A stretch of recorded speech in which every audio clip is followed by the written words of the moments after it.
श्री विष्णु द्वादशाक्षर स्तोत्र ध्यानम् वंदे चिन्मात्रमेकाक्षरमजममरं पूर्णमानन्दमात्रम् वंदे सद्ब्रह्मरूपं हरविधिविबुधैर्ध्यायमानं सुपूज्यम् वंदे सद्मन्त्रबीजं ऋषिगणनिकरैः स्तूयमानं च दिव्यम् वंदे संसारसारं सकलगुणनिधिं वासुदेवं वरेण्यम् द्वादशाक्षरमन्त्रस्य ऋषिः प्रजापतिः स्मृतः देवता वासुदेवश्च गायत्री छन्द उच्यते ध्रुवो बीजं च हृच्छक्ति भुक्तिमुक्त्योश्च प्राप्तये कृत्वैवं विनियोगं च प्राणायामं चरेत् ततः पूरके षोडशावृत्त्या कुम्भके द्वादश स्मृतः रेचके तु दशावृत्त्या प्राणायाम विधिं चरेत् नासाग्रे लोचन कृत्वा मध्ये हृदकमले स्थितं ध्यायेन्नारायणं देवं व्यापकं ब्रह्मरूपिणं शङ्खचक्रगदापद्मं धरं नीलं चतुर्भुजं पीताम्बरधरं देवं विष्णुं कमललोचनं तुलसीदलसंयुक्तं वनमाला सुशोभितं सुवर्णमुकुटं रम्यं दिव्यकुण्डलभूषितम् असंख्यचन्द्रशङ्काश साक्षात् ब्रह्म सनातनं कैवल्यमोक्षदं सत्य रूपं विश्वात्मकं विभुम् अथवा राधिकानाथं द्विभुजं मुरलीधरम् आजानुबाहुकं दिव्य वदनं श्यामसुन्दरं मणिमन्मुकुटं तद्वत् कुण्डलं पीतवाससं कस्तूरीतिलकं यस्य ललाटे सर्वमोहनं तुलसीमालया पद्मं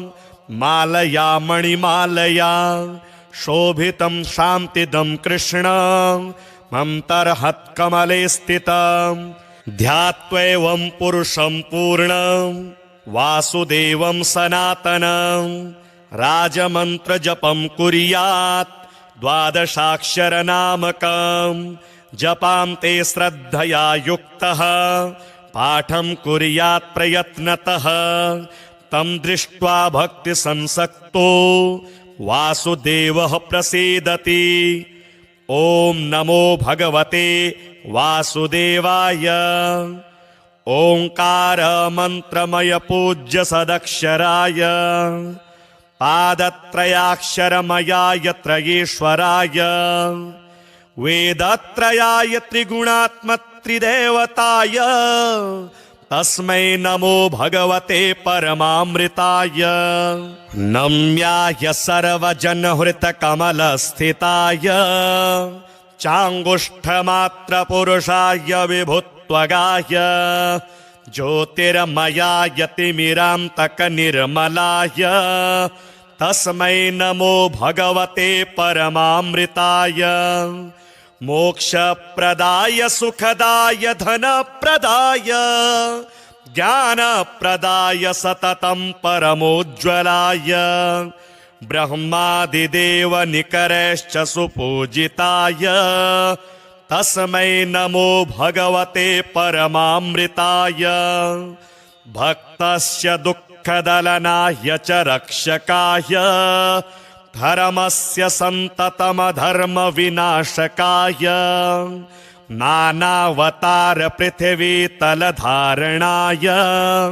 तस्मै नमो भगवते परमामृताय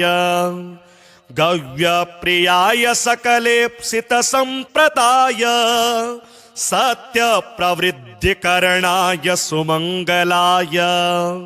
कृष्णावतार करुणालय सद्वताय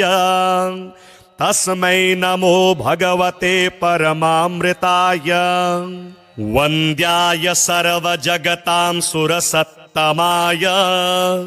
वंशी विभूषितकराय मनोहराय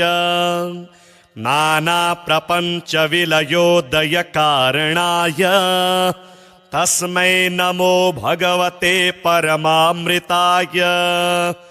तेषां हि दुष्टशिशुपालककंसकेशी कालीयकालयवनादिखलेश्वराणां मानं विमर्द्य जगति तलरक्षणाय तस्मै नमो भगवते परमामृताय वासांसि यस्य सकलानि तडिन्निभानि रूपं नवीनघनसन्निभमाद्यवर्णं नारायणाय नररूपविभूषिताय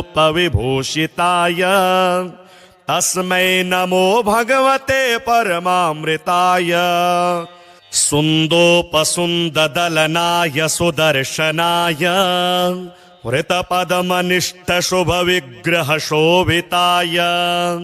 सद्ब्रह्मचिद्घनपरात्परकेवलाय तस्मै नमो भगवते परमामृताय देवाय भक्तभवसागरतारिणाय दुर्दन्तवक्रशिशुपालककर्दनाय लीलार्थमेव जगति तलमागताय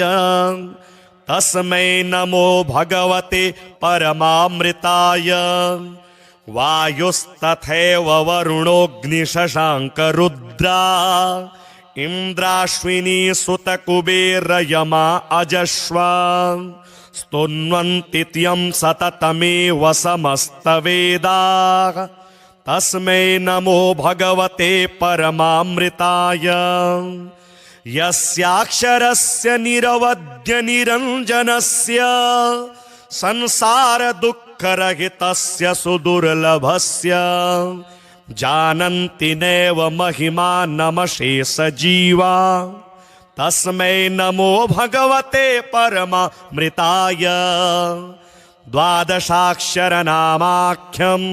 स्तोत्रं यद्रचितं मया समर्पयामि देवाय कृष्णाय परमात्मने द्वादशाक्षरसंयुक्तं स्तोत्रं सर्वोत्तमं शिवं यः पठेत् प्रातरुत्थाय ज्ञानं सद्यः स विन्दति सदा सद्भक्तिभावेन ध्यात्वा हरिपदामृतं पाठमात्रेण सद्भक्तो गच्छेद्धि हरिमन्दिरम् वन्दे चिन्मात्रमेकाक्षरमजममरं पूर्णमानन्दमात्रम् वन्दे सद्ब्रह्मरूपं हरविधिविबुधैर्ध्यायमानं सुपूज्यम् वन्दे सद्मन्त्रबीजं ऋषिगणनिकरैः स्तूयमानं च दिव्यम् वन्दे संसारसारं सकलगुणनिधिं वासुदेवं वरेण्यं द्वादशाक्षरमन्त्रस्य ऋषिः प्रजापतिः स्मृतः देवता वासुदेवश्च गायत्री छन्द उच्यते ध्रुवो बीजं च हृच्छक्ति भुक्तिमुक्त्योश्च प्राप्तये कृत्वैवं विनियोगं च प्राणायामं चरेत्ततः पूरके षोडशावृत्त्या कुम्भके द्वादश स्मृतः रेचके तु दशावृत्त्या प्राणायाम विधिं चरेत् नासाग्रे लोचन कृत्वा मध्ये हृदकमले स्थितं ध्यायेन्नारायणं देवं व्यापकं ब्रह्मरूपिणं शङ्खचक्रगदापद्मं धरं नीलं चतुर्भुजं पीताम्बरधरं देवं विष्णुं कमललोचनं तुलसीदलसंयुक्तं वनमाला सुशोभितं सुवर्णमुकुटं रम्यं दिव्यकुण्डलभूषितम् असंख्यचन्द्रशङ्काश साक्षात् ब्रह्म सनातनं कैवल्यमोक्षदं सत्य रूपं विश्वात्मकं विभुम् अथवा राधिकानाथं द्विभुजं मुरलीधरम् आजानुबाहुकं दिव्य वदनं श्यामसुन्दरं मणिमन्मुकुटं तद्वत् कुण्डलं पीतवाससं कस्तूरीतिलकं यस्य ललाटे सर्वमोहनं तुलसीमालया पद्मं मालया मणिमालया शोभितं शान्तिदं कृष्णं मन्तर्हत्कमले स्थितं ध्यात्वैवं पुरुषं पूर्णं वासुदेवं सनातनं राजमन्त्रजपं कुर्यात् 12 जपां ते श्रद्धया युक्तः पाठं कुर्यात् प्रयत्नतः तं दृष्ट्वा भक्तिसंसक्तो वासुदेवः प्रसीदति। ॐ नमो भगवते वासुदेवाय। ओंकार मंत्रमय पूज्य सदक्षराय पादत्रयाक्षरमयाय त्रयेश्वराय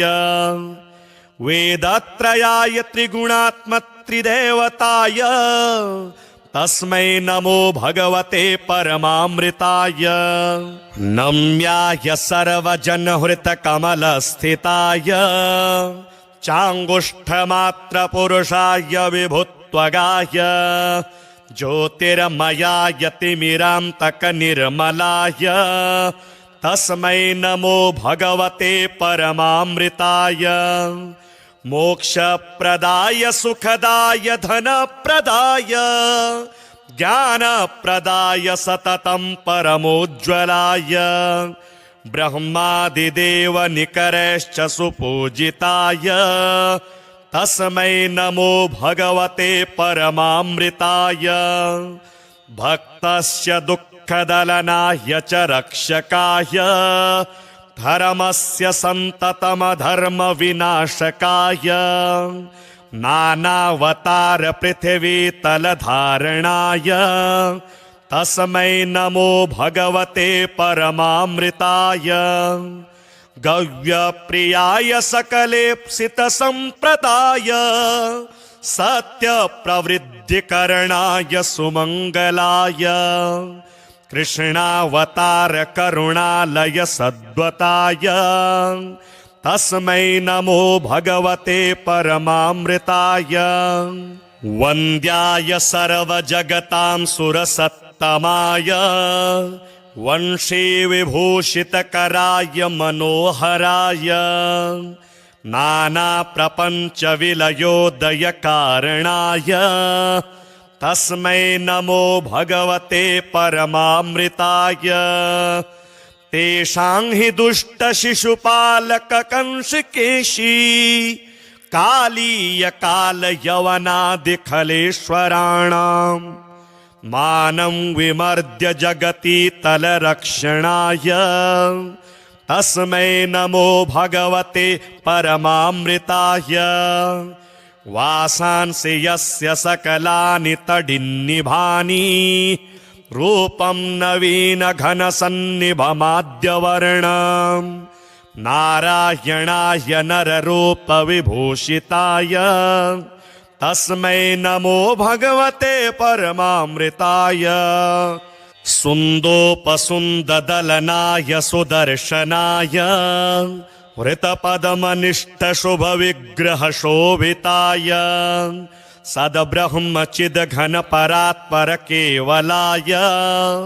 तस्मै नमो भगवते परमामृताय। देवाय भक्तभवसागरतारिणाय दुर्दन्तवक्रशिशुपालककर्दनाय लीलार्थमेव जगति तलमागताय तस्मै नमो भगवते परमामृताय। वायुस्तथैव वरुणोऽग्निशशाङ्करुद्रा इन्द्राश्विनी सुतकुबेरयमा अजश्वा स्तुन्वन्ति त्यं सततमेव समस्तवेदाः तस्मै नमो भगवते परमामृताय यस्याक्षरस्य निरवध्य निरञ्जनस्य संसारदुःखरहितस्य सुदुर्लभस्य जानन्ति नैव महिमानमशेषजीवा तस्मै नमो भगवते परमामृताय द्वादशाक्षरनामाख्यं स्तोत्रं यद्रचितं मया समर्पयामि देवाय कृष्णाय परमात्मने द्वादशाक्षरसंयुक्तं स्तोत्रं सर्वोत्तमं शिवं यः पठेत् प्रातरुत्थाय ज्ञानं सद्यः स विन्दति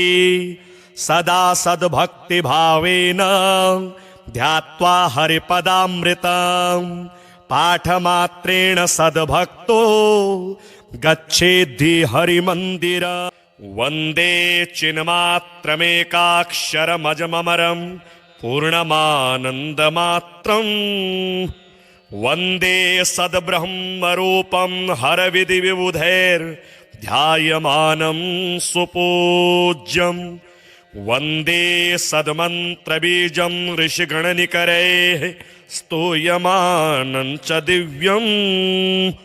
वन्दे संसारसारं सकलगुणनिधिं वासुदेवं वरेण्यं द्वादशाक्षरमन्त्रस्य ऋषिः प्रजापतिः स्मृतः देवता वासुदेवश्च गायत्री छन्द उच्यते ध्रुवो बीजं च हृच्छक्ति भुक्तिमुक्त्योश्च प्राप्तये कृत्वैवं विनियोगं च प्राणायामं चरेत् ततः पूरके षोडशावृत्त्या कुम्भके द्वादश स्मृतः रेचके तु दशावृत्त्या प्राणायामविधिं चरेत् नासाग्रे लोचन कृत्वा मध्ये हृदकमले स्थितं ध्यायेन्नारायणं देवं व्यापकं ब्रह्मरूपिणं शङ्खचक्रगदापद्मं धरं नीलं चतुर्भुजं पीताम्बरधरं देवं विष्णुं कमललोचनं तुलसीदलसंयुक्तं वनमाला सुशोभितं सुवर्णमुकुटं रम्यं दिव्यकुण्डलभूषितम् असंख्यचन्द्रशङ्काश साक्षात् ब्रह्म सनातनं कैवल्यमोक्षदं सत्य रूपं विश्वात्मकं विभुम्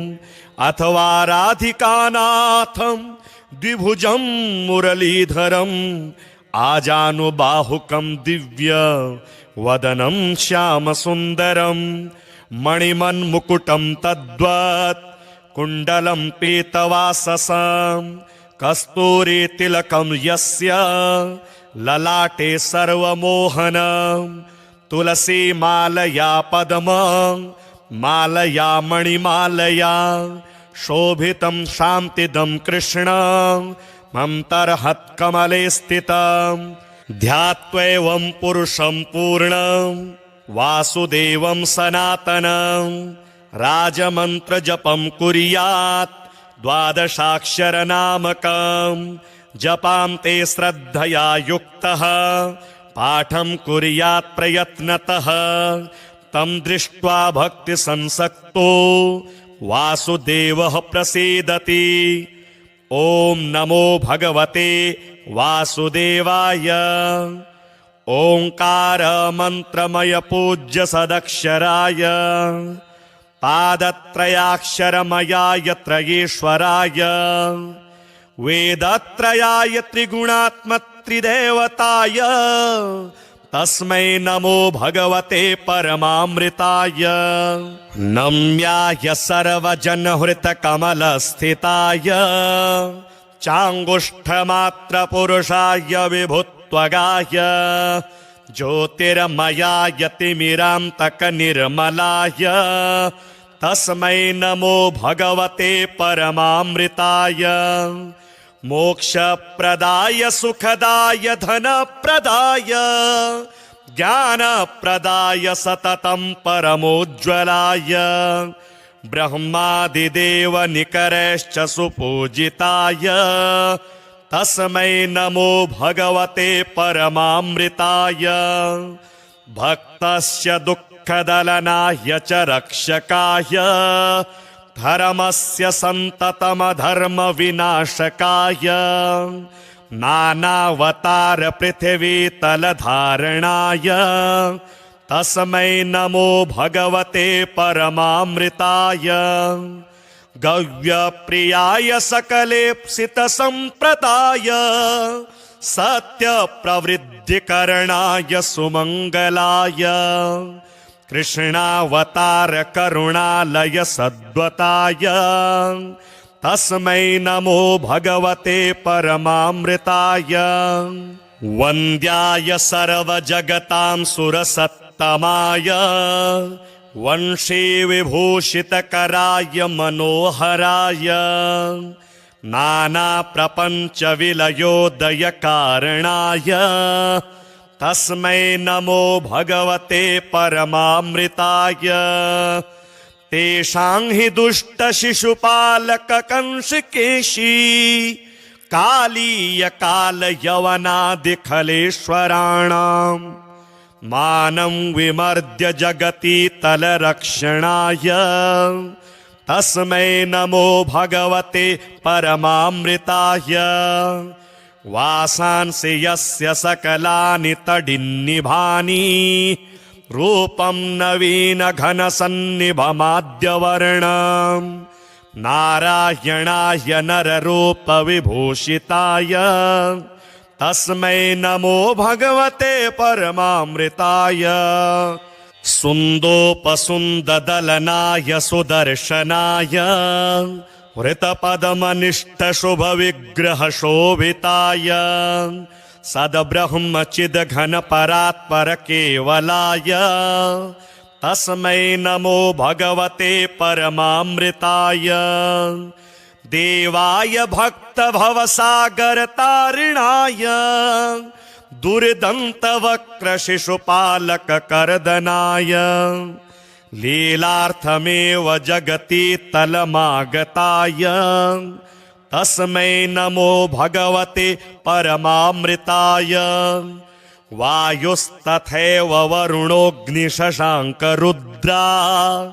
इन्द्राश्विनी सुतकुबेरयमा अजश्वा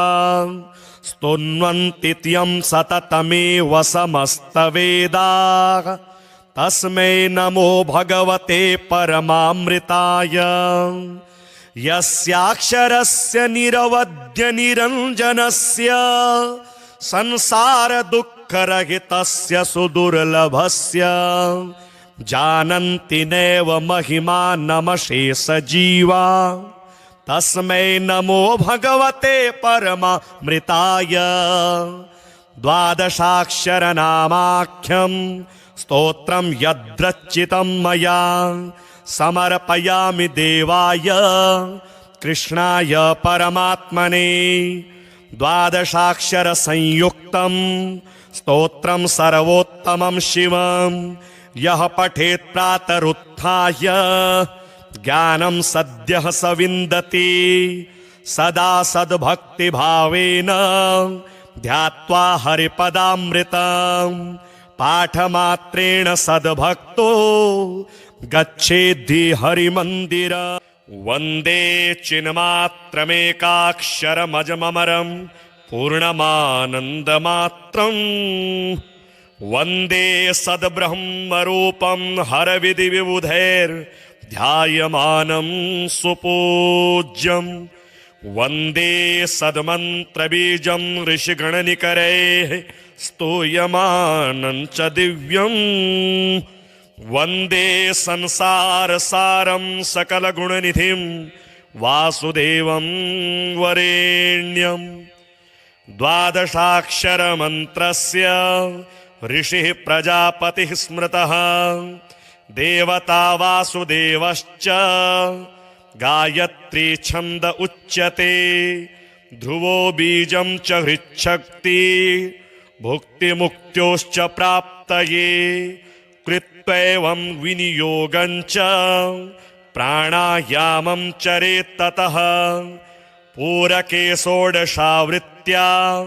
कुम्भके द्वादश स्मृतः रेचके तु दशावृत्त्या प्राणायाम विधिं चरेत् नासाग्रे लोचन कृत्वा मध्ये हृदकमले स्थितं ध्यायेन्नारायणं देवं व्यापकं ब्रह्मरूपिणं शङ्खचक्रगदापद्मं धरं नीलं चतुर्भुजं पीताम्बरधरं देवं विष्णुं कमललोचनं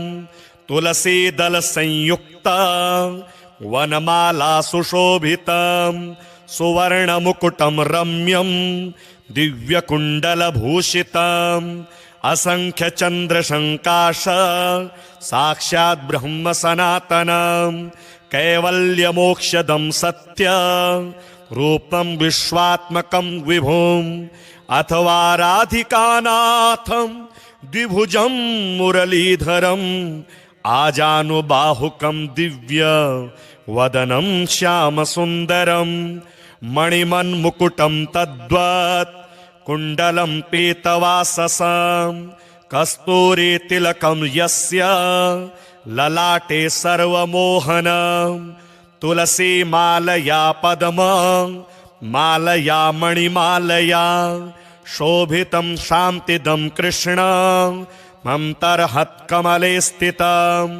ध्यात्वैवं पुरुषं पूर्णं वासुदेवं सनातनं राजमन्त्रजपं कुर्यात् द्वादशाक्षरनामकं जपां ते श्रद्धया युक्तः पाठं कुर्यात् प्रयत्नतः तं दृष्ट्वा भक्तिसंसक्तो वासुदेवः प्रसीदति ॐ नमो भगवते वासुदेवाय ओंकार मंत्रमय पूज्य सदक्षराय पादत्रयाक्षरमयाय त्रयेश्वराय वेदत्रयाय त्रिगुणात्मत्रिदेवताय तस्मै नमो भगवते परमामृताय नम्याय सर्वजनहृतकमलस्थिताय चाङ्गुष्ठमात्रपुरुषाय विभुत्वगाय ज्योतिर्मयाय तिमिरान्तकनिर्मलाय